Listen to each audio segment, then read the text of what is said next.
Olá, professores. Eu me chamo Bruno Freitas. E para quem não participou da nossa reunião online via Teams, é, esse vídeo ele vai ser um resumo da pauta. É um resumo no sentido de que não vai haver a discussão que se houve entre os participantes, tá? Exemplificação, as impressões que as pessoas tinham. Então vai ser só a minha explicação da pauta para que vocês possam rever o conteúdo, ou quem não participou, ter acesso do que foi trabalhado, tá bom?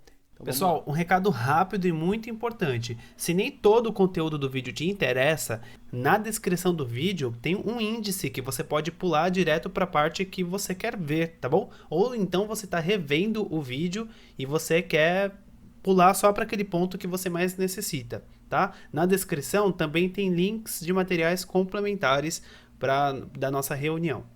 Vamos seguir. Então, a nossa pauta da reunião, a gente tinha como objetivo apresentar os resultados de uma pesquisa que foi feita com alunos da nossa diretoria, que deu mais de 5.000 alunos participantes, orientar os professores a como preparar uma aula a partir da aula do CMSP.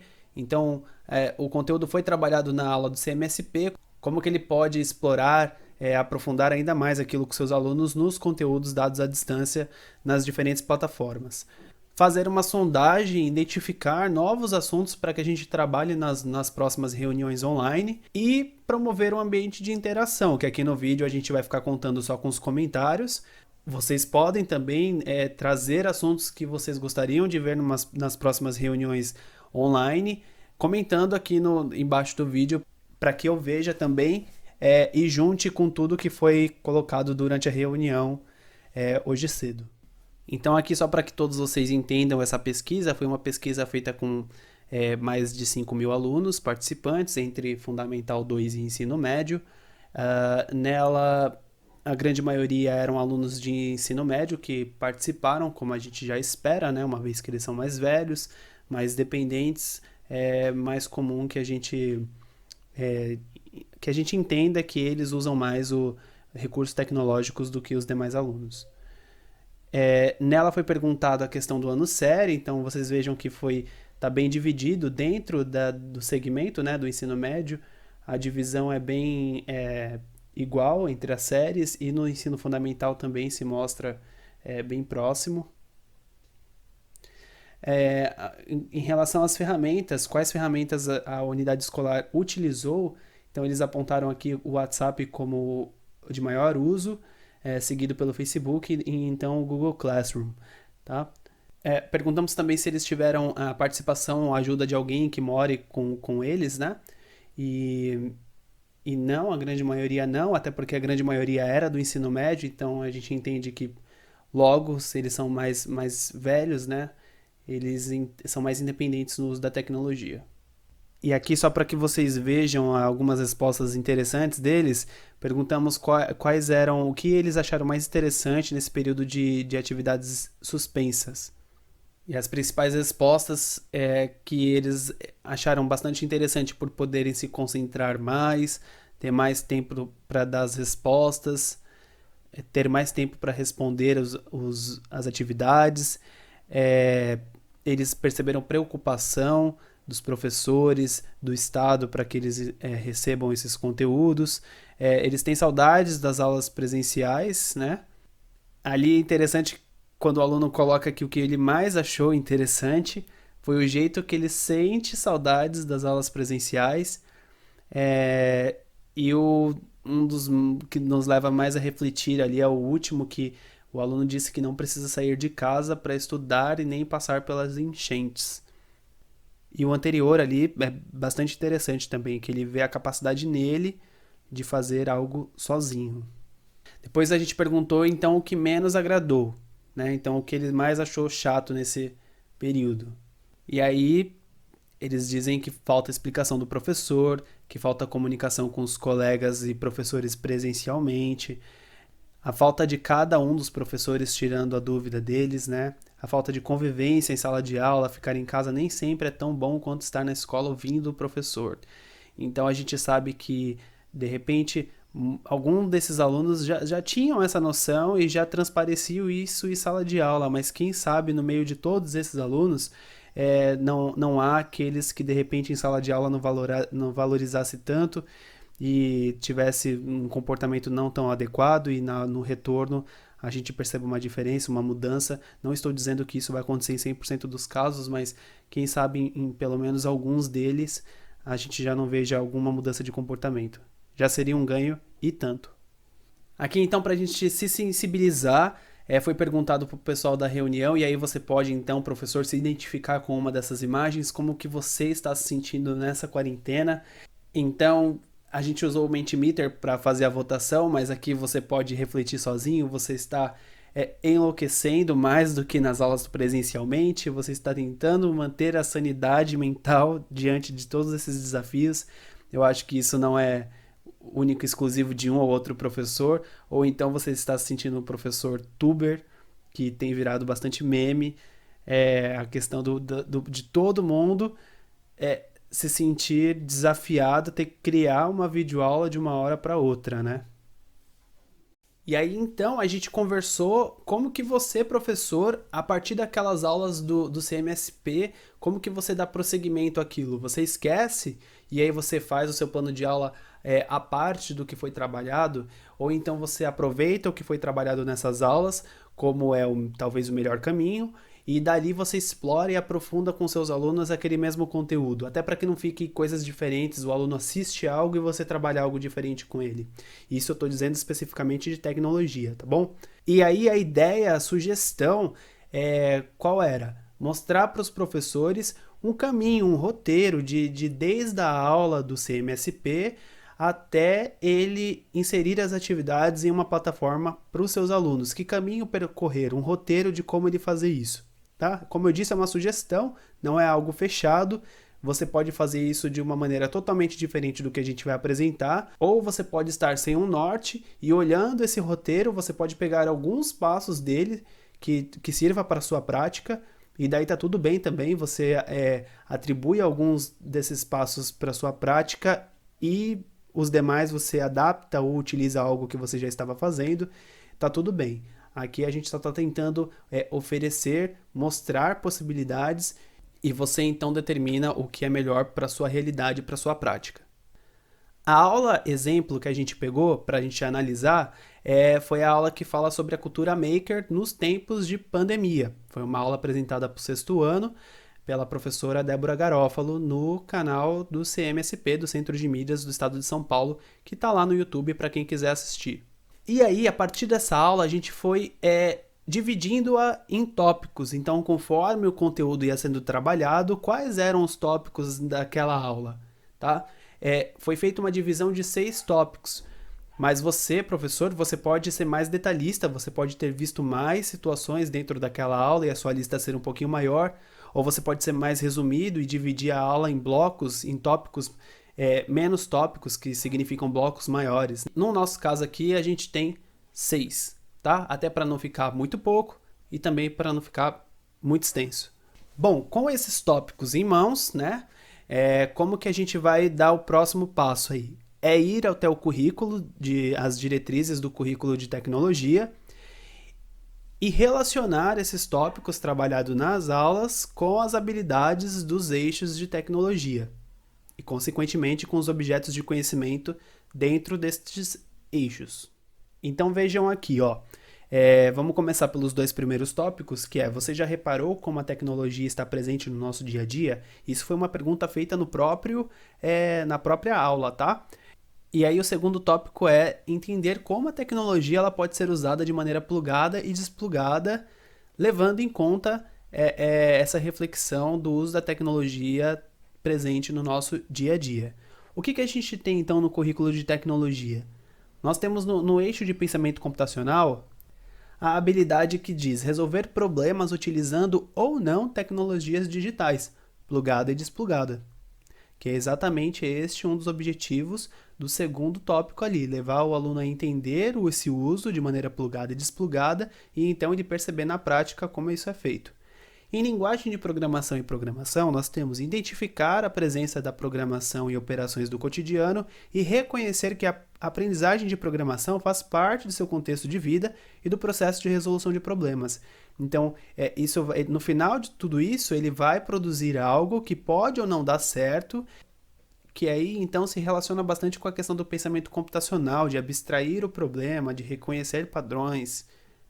E aí o tópico 3 e 4 é em relação aos 5Rs, conhecendo e entendendo os 5Rs, isso é explicado na aula, e depois como repensar as nossas práticas frente à questão ambiental, um outro questionamento que é trazido aos alunos durante a aula. E aí uma coisa se relaciona com a outra, porque nos 5Rs envolve o reuso, o reaproveitamento, reciclar, repensar. E aí, então, isso nos leva a repensar as nossas práticas em relação à questão ambiental, do reuso desses objetos para a construção de coisas novas.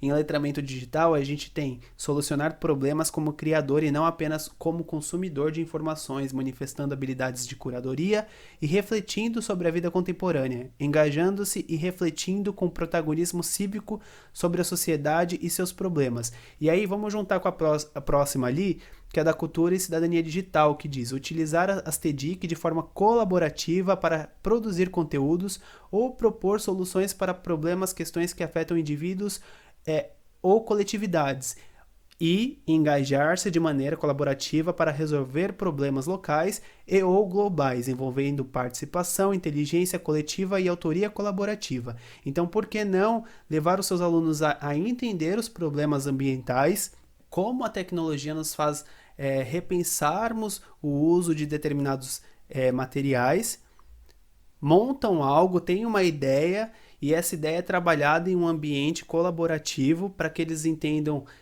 além disso tudo, da questão ambiental, a questão da inteligência coletiva, a participação de todos e a autoria colaborativa. E por último, a gente tem ali os tópicos 5 e 6, que é finalizando a aula, que é a questão da cultura maker e sua relação com as disciplinas, porque a cultura maker é algo que vai ser trabalhado na tecnologia, mas ela também pode ser trabalhada a partir das outras disciplinas, tá? Mas se for algo produzido na tecnologia, isso então pode ser estendido às outras disciplinas. E o 6, que é montando um carrinho de propulsão à área. Então, depois do aluno ter refletido em relação a como montar esse carrinho, a questão ambiental, a tecnologia, a montagem de objetos reaproveitando esses materiais, ele une todos esses conceitos e faz o produto dele, que é montar esse carrinho de propulsão a ar, tá? No currículo, o que a gente tem? A gente tem no eixo pensamento computacional, tá?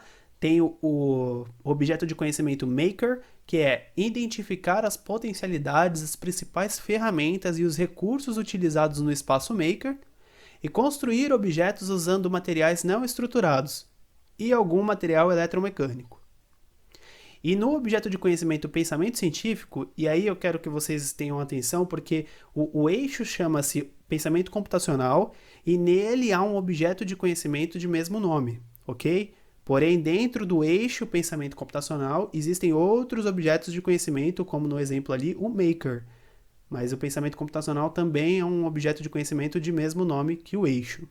E nele a gente tem assim, utilizar raciocínio lógico, exemplos concretos e conhecimentos para fundamentar os passos ou procedimentos de uma investigação, elaborar perguntas para garantir uma base sólida para a investigação de um problema ou desafio, e exercitar a imaginação e a criatividade na investigação de causas por meio da elaboração de hipóteses em busca de soluções tecnológicas. Então, todo esse produto que o aluno preparar, né, que nesse produto final do aluno aí, que é o carrinho, existe todo um percurso aí de questionamentos, de raciocínio lógico, e ao final disso, se o carrinho não andar, ele não é que ele não deu certo. A partir dali o aluno pode então investigar os motivos daquele carrinho não ter andado, e isso fatalmente vai levá-lo ao conhecimento de outras disciplinas, que, como colocado na aula do CMSP, existe uma relação inclusive com física, da questão da ação e reação, tá bom? Vamos seguir. Então, nesse ponto, só para a gente ir marcando os passos, o que a gente fez até agora? A gente assistiu a aula do CMSP sobre cultura maker nos tempos de pandemia.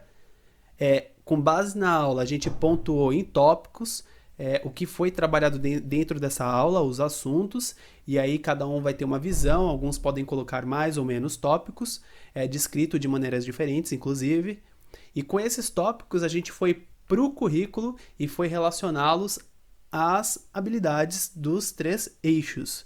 E aí então, de posse dessas habilidades, é que a gente tem os objetivos do nosso plano de aula que a gente vai pensar agora. Então, para o nosso plano de aula exemplo, vou deixar bem claro aqui, vocês podem, isso não é fechado, dessa lista de habilidades que a gente chegou, vocês podem determinar outras habilidades para fazer o plano de aula de vocês. Aqui foram escolhidas 2 do objeto de conhecimento Maker, que é identificar as potencialidades, as principais ferramentas e os recursos utilizados no espaço Maker, e construir um objeto usando materiais não estruturados.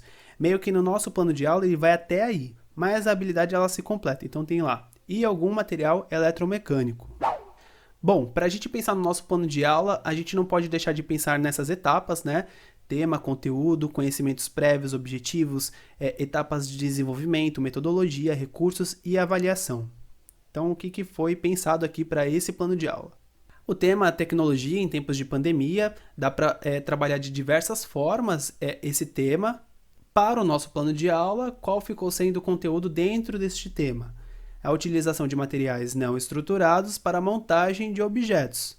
Para todo início de aula, é muito importante que a gente levante os conhecimentos prévios para saber, para ter um termômetro do quanto os alunos já conhecem sobre aquilo. Às vezes nós achamos que os alunos já conhecem sobre um assunto, mas eles conhecem, mas de uma maneira diferente da qual a gente espera. Então, a investigação é muito importante para que você consiga um diagnóstico mais próximo do exato, mais preciso possível daquela turma, né? E até para que se gere já uma discussão, um warm-up, né? Igual a gente fala em língua inglesa, para dar início àquela aula. Um aquecimento, né? Então, aqui a sugestão é usar um Google Apresentações, né? Porque a gente pode utilizá-lo como um mural. Então, aquele slide ele virou um mural, onde todos os alunos podem descrever brevemente o que entende ser o movimento maker. Aí a gente já tem o estímulo do poder de resumo, de síntese daquele aluno, o quanto ele consegue resumir em uma breve descrição o que ele entende de movimento maker. O aluno está com a sua internet ali à mão, então provavelmente ele vai buscar para saber uma resposta mais bonitinha, mais adequada, mais bem escrita, e tá tudo bem, tá? Ainda assim está valendo, provavelmente você vai ter respostas das duas naturezas, tanto respostas pegas prontas da internet, coladas aí, quanto de autoria de alguns alunos, e tudo isso vai se completar e você vai ter um material bastante rico para que todos vejam e para que você tenha já um início aí de evidências para o seu portfólio de planos de aula, de aulas aplicadas, para que depois você consiga evidenciar o trabalho feito com os alunos mesmo que à distância, tá? Dos objetivos, a gente tem os nossos específicos ali embaixo, que vieram até antes, porque a gente pegou as habilidades do currículo, né? E aí a gente pode redigir um texto para o geral. Então, é entender que mesmo em tempos de suspensão das aulas presenciais, pode-se conhecer e experimentar as potencialidades do reuso de certos materiais presentes em nossas casas e perceber o conhecimento adquirido na construção de objetos com estes mesmos materiais. Correto? Então, isso a gente espera no final de todo o plano, tá? E no específico, a gente espera que cada específico seja atingido em determinadas etapas do desenvolvimento do plano de aula. Quais são essas etapas? Mais uma vez, isso daqui não é fechado, você pode escolher utilizar mais ou menos etapas, fica a critério de você enquanto professor, enquanto conhecedor da sua realidade de recursos e de turma. Qual é a sugestão aqui? Uma aula online em que com seus alunos você faça uma discussão sobre os 5 R's, converse com eles sobre os materiais não estruturados, o que são esses materiais, que relação eles têm com os 5 R's.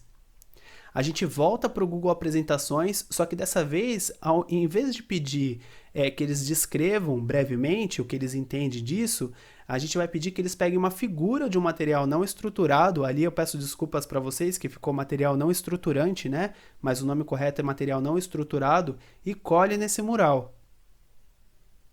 E aí, então, essa atividade é uma atividade coletiva, tá? Google Apresentações. Todo mundo vai ter a permissão de editar aquele slide. Ah, alguns alunos podem apagar o conteúdo do outro? Sim, mas isso tudo faz parte de uma cultura a ser trabalhada, da persistência com aquela turma para que eles entendam cada vez mais o que é um trabalho colaborativo, tá? Então a gente vai para o Google Doc. Qual é a proposta de atividade aqui? Primeiro que ela seja de individual. A gente fez uma atividade coletiva e agora a gente vai fazer uma atividade individual. Então aqui a ideia é colocar o nome, carrinho de propulsão a ar. Descreva como que é a montagem desse carrinho, tá? E pedir que eles coloquem quais objetos seriam necessários para a montagem do objeto descrito. Não colocar uma imagem no carrinho, claro, porque então fica bem óbvio para ele.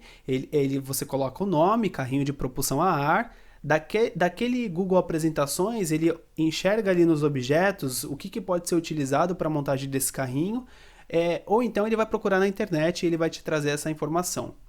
Pegando cola na internet ou então consultando o que os colegas fizeram no Google Apresentações, ele vai te escrever alguma coisa ali. Depois a sugestão fica trazer um vídeo para a gente poder conceituar então o que é o movimento maker, né? É um vídeo explicativo, curto, que resume, e aí fica a escolha do professor, né? É interessante trazer um vídeo dinâmico e curto para que a gente tenha mais certeza de que mais alunos vão assistir inteiro. E aí o professor escolhe o que ele preferir. Pode ser uma pessoa explicando, pode ser um desenho mostrando, pode ser o próprio professor gravando um vídeo e mandando para os seus alunos. E por fim, a gente vai para o Google Drive, que é solicitar que os alunos reúnam esses materiais e montem seus carrinhos de propulsão a ar, gravem e guarde o vídeo no Drive e compartilhe com o professor. Então você, professor, vai ter um produto final disso daí. Nesse plano de aula, eu posso dizer aqui que vocês têm aí 3 boas evidências, né? Aliás, 4. Primeiro, conhecimentos prévios, descrição do que é Maker, depois colar uma figura de um material não estruturado de novo no slide. A gente tem a atividade escrita, que é a do Google Doc, e individual, e por fim vocês têm um produto final, né? Sem contar a reunião online, que você pode inclusive ter a interação dos alunos ali no chat. Como metodologia foi colocado aqui o trabalho individual e interações coletivas entre alunos por meio de tecnologias digitais e reuniões online entre alunos e professores. Então a gente consegue aí contemplar trabalhos individuais, coletivos, aluno-aluno, professor-aluno. E os recursos? É interessante a gente pontuar, porque de repente a gente consegue perceber que algum desses recursos pode ser difícil de acesso da maioria dos alunos, né? Então é sempre bom descrever no nosso plano de aula do que a gente vai precisar para trabalhar aquele determinado assunto. Então aqui eu coloquei as ferramentas Google, e para reuniões online não necessariamente precisa ser uma ferramenta Google. Pode ser um Microsoft Teams, pode ser um Zoom, fica a escolha do que já está sendo usado, do que for melhor para o professor e para os seus alunos. E a avaliação não pode faltar, certo? A avaliação aqui a gente pode fazer ainda dentro do Google Classroom, usando um Google Formulários, e você pode colocar questões de múltipla escolha ou então dissertativas, mais o vídeo do trabalho do aluno. Não tem o vídeo gravado como última sugestão? Aquilo ali é uma ótima forma de avaliação. Esse vídeo pode ser colocado no Google Drive, ou então o aluno pode colocá-lo em seu canal de YouTube, caso o tenha. Se o aluno não tiver um canal de YouTube e não quiser deixar aquilo público, ele pode então aprender a subir um vídeo não listado para o YouTube. Se ele não conseguir fazer isso de forma independente, você pode então orientá-lo a mandá-lo para o Google Drive, e você já coloca como tópico para uma próxima aula sua, mostrar para os alunos como se faz um vídeo, como se sobe um vídeo não listado para o YouTube. É bem importante para aqueles que preferem manter a privacidade em relação à exposição dos seus vídeos. No vídeo não listado, só tem acesso a ele quem tem o link, tá? Então aquela pessoa, ela só vai mostrar aquele vídeo para determinadas pessoas, ele não vai ficar público, ele não vai conseguir ser buscado no YouTube e nem vai aparecer sem querer em uma outra busca por outras pessoas. Aqui tem todo o texto resumido em uma tela só, né? E então vamos recapitular rapidinho aqui os passos que nos levaram até esse momento. Nós assistimos a aula do CMSP, com base nisso nós listamos os conteúdos da aula. Com os conteúdos da aula, nós fomos nas diretrizes e relacionamos as habilidades aos conteúdos. Com as habilidades, nós definimos os objetivos do nosso plano de aula. E agora, com esses objetivos, nós elaboramos o plano de aula, garantindo que as etapas de desenvolvimento atinjam os objetivos específicos. Ou seja, as etapas devem contemplar as habilidades pontuadas no currículo, ok? Com o plano de aula feito, você vai e insere em uma plataforma à sua escolha, seja o Classroom, seja o Teams, e aí fica a critério do professor. Aqui é sugerido o Google Classroom, porque a gente mencionou Google Apresentações, Google Docs, Google Forms, tá? Mas se você souber trabalhar em uma outra, nada impede de adaptar. A partir daí, a nossa reunião seguiu para o encerramento, então a gente fez um levantamento de novos assuntos para serem trabalhados em novas reuniões, novas orientações, que é o que eu vou pedir para vocês deixarem aqui no comentário caso vocês não participaram da reunião online, ou então você não seja nem da nossa diretoria de ensino, seja um outro professor que está visitando aqui o canal. E para que vocês saibam, as interações feitas ao longo da reunião, mesmo à distância, a gente utilizou o aplicativo Mentimeter, que ele serviu tanto de aquecimento lá no início, para que os professores dissessem como que eles estão se sentindo nesse momento. Depois a gente fez o levantamento de novas ideias, como eu disse aqui na finalização, colocando em um mural coletivo. E por fim, a gente sistematizou os assuntos da nossa reunião, brincando, literalmente, em um quiz, que você consegue retomar alguns pontos. Em uma reunião presencial, por exemplo, você pode, se você percebe que muito do que você foi falado, as pessoas erraram naquele quiz, você consegue retomar o assunto, relembrando, e aí tendo mais chances de que as pessoas entendam dessa segunda vez, né? Então, por isso que ela é uma ferramenta que vai trabalhar bastante a favor do apresentador ou de você, professor, caso use com seus alunos, tá? E aí a gente finalizou dessa maneira com o quiz, certo? Esse vídeo necessariamente acabou sendo longo, porque é o resumo de uma pauta de 1h30, e espero que vocês tenham gostado. Como eu disse, não se esqueçam de comentar se vocês gostaram, deixa o seu like aí, porque é um vídeo que dá trabalho, tá? E se inscreve no canal para que vocês vejam novos conteúdos. Até mais!